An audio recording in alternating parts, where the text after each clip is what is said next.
Remember how popular the Panda Dunks were 2 years ago? Pretty much everyone needed a pair and resale prices were crazy. Fast forward to 2023 and the Panda Dunk now is pretty much a meme at this point. Well, this year it is still pretty early, but there does seem to be some sneakers that are emerging and are likely to be some of the most popular shoes this year. So in this video, I'm gonna get you guys ready for 2023 and tell you which sneakers are likely to trend up and which ones are gonna be not as popular. Let's get into it. Let's start off with everyone's favorite brand of the moment, New Balance. And we'll begin with the 550, a sneaker that I think has definitely lost a lot of its popularity. And a lot of it has to do with the fact that there's just too many colorways that seem to be dropping that all look very similar to each other. It's kind of the same problem that the Nike Dunk had. And because of all these different colorways, the sneaker has clearly lost some momentum. Also, the retail price on this pair has just been increasing over and over, especially in Europe where they currently retail for 170 euros. Also add in the fact that it's not the most comfortable shoe, and you can clearly see why the 550 has really fast lost a lot of its popularity. So I only see this trend continuing this year. The 550 pretty much a dead shoe at this point. But not to worry, New Balance fans, because there's plenty of shoes to go around that are pretty popular, like the 2002R and more recently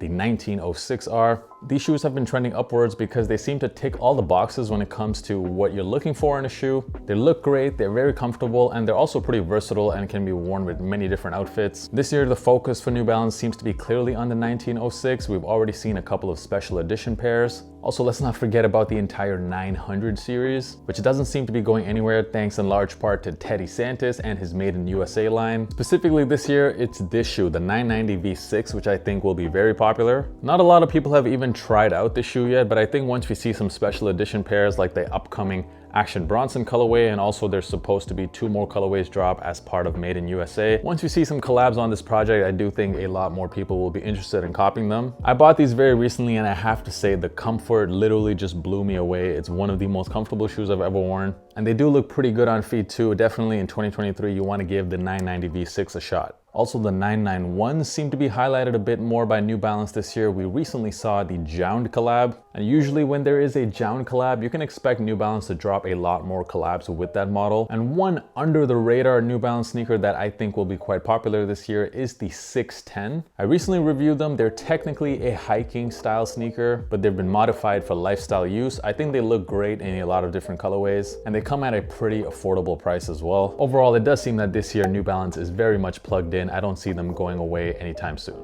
Moving on to Nike, a sneaker that Nike has put a lot of focus on this year is the Zoom Vomero 5. We've seen so many colorways drop already and they all seem to look really great. You can totally understand why a shoe like this could be pretty popular right now because it is quite similar looking to those previously mentioned 2002Rs and 1906Rs by New Balance. They're really comfortable and really versatile. I expect the shoe to be one of the most popular Nike sneakers this year. And another model, and this shoe has been around forever. It's weird to even say it's making a comeback, but that is the Air Force One. And that is simply because Nike seems to be giving its most high profile collabs to that model this year. We already know all about the Tiffany's. There's a lot of attention being put on the Air Force One this year, so definitely I see that creeping up back into people's rotations. But one model that I think is definitely left a lot of people's rotation right now is the Nike Dunk Low. And it's pretty obvious why. It's because Nike kept dropping 5 different colorways every single week. They pretty much beat that model into the ground. And now they're pretty easy to get as well. It's crazy to me that such a nice colorway like this one. So this is the Nike Dunk Low Denim, I believe it's called. To me, this is one of the nicest general release dunks I've seen drop in a long time, and they were super easy to get, and they don't even have any resale price to speak of. So it's kind of crazy because a couple of years ago, a shoe like this would have probably been reselling for well over $300, and now they're sitting. So that pretty much tells you all you need to know about what people think of dunks these days. Very quickly before we move on, make sure you guys just hit that subscribe button. It takes 1 second for you, but it really does help me out, and I would greatly appreciate it. Moving on to Adidas. I do not think the Adidas Samba wave is going to be ending anytime soon. It's kind of funny how fashion moves in cycles, because for the last 5 or 6 years, everyone wanted to wear the most chunky looking shoes, whereas now people seem to be looking for more sleek, more slim silhouettes that you can wear with anything, which is why the Samba has gotten so popular last year, especially among women, because women's sizes on these are pretty much impossible to get for retail. They instantly sell out, and Adidas is clearly putting a lot more importance on this model this year. We've we've already seen some collabs drop, like this pair, which is the collab with Palace, one of my favorite releases I think I've copped this year. And similar to the Sambas, we also have the Adidas Gazelle, which got a lot of attention last year thanks to Gucci. And this year, even GR colorways of the Gazelle seem to be selling out quite fast. The Adidas Campus as well, another shoe that will be getting some attention this year, a Bad Bunny collab on the way. I know a lot of these shoes look pretty similar to most people. I was thinking of dropping a video talking about differences between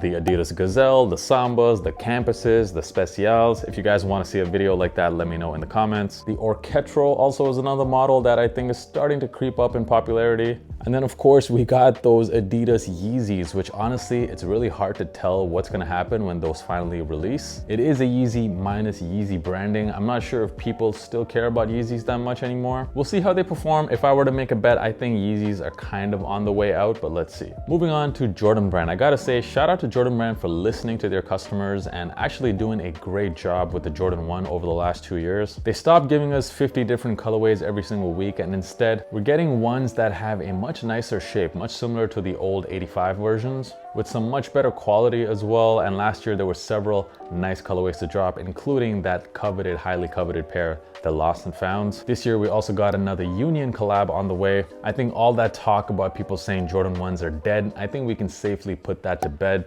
It's a timeless shoe that pretty much never goes out of style. However, I don't know if the same can be said about the Jordan 1 Low. Last year there were several nice colorways like this pair, which is the Powder Blues. A really nice colorway like this you would expect to sell out immediately. However, that's not what happened. These sat for quite a while, and several other nice colorways as well didn't sell out. And I think the reason for that is Jordan 1 Lows and Nike Dunk Lows are pretty much the same shoe. And because people are just so tired of seeing Dunk Lows, they kind of maybe associate the Jordan 1 Low in that same category. So while I do continue to think that the highs will still be popular, the lows I'm not so sure about. When it comes to the most popular Jordan model, however, if resale prices mean anything, you can't argue that it's gotta be the 4s, because basically every colorway seems to sell out and sell for pretty high amounts on the resale market. And this year we already got some great colorways, the Oil Greens, the Craft 4s. We're also supposed to be seeing an SB Jordan 4. I think the resale market pretty much speaks for itself in this case, that Jordan 4s are not losing popularity at all. But a model that I do think will definitely be very popular this year is the Jordan 3. And that's primarily because of one shoe, the Jordan 3 White Cement Reimagined, which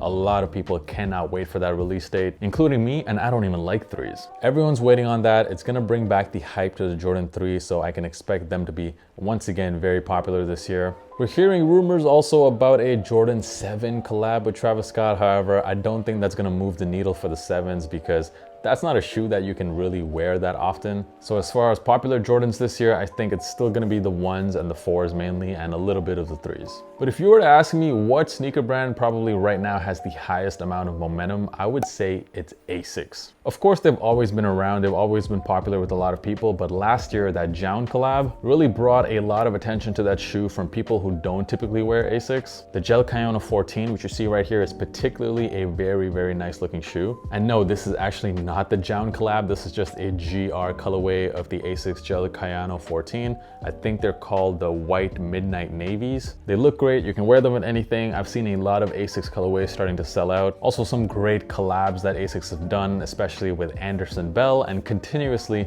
with Kiko Konstantinov. And another brand that has a lot of momentum right now is Salomon. Yes, even though a lot of you guys might not admit it, Salomons have started to get super popular even in the States now. A lot of these American influencers I've been following for a while, I've seen them rocking Salomons now. And what really shocked me recently was the release of this colorway, which is actually my favorite colorway of the XT6 ever. This is the Wren and Kangaroo pair. This colorway, alongside that Monument colorway, when they released, they sold out instantly. They were impossible to get. I've never seen a Salomon sneaker sell out instantly and have a resale, so that tells you pretty much all you need to know about how popular this brand is right now. Expect Asics and Salomon to be everywhere this year. And that's pretty much it. Let me know down in the comments, what do you guys think are gonna be some of the most popular sneakers this year? I'm sure I definitely missed a few, so I'd love to hear your thoughts. And thank you once again for supporting the channel. The links to my Instagram, my TikTok, and also my podcast, all of them are in the description. I will catch you guys in the next video. Peace.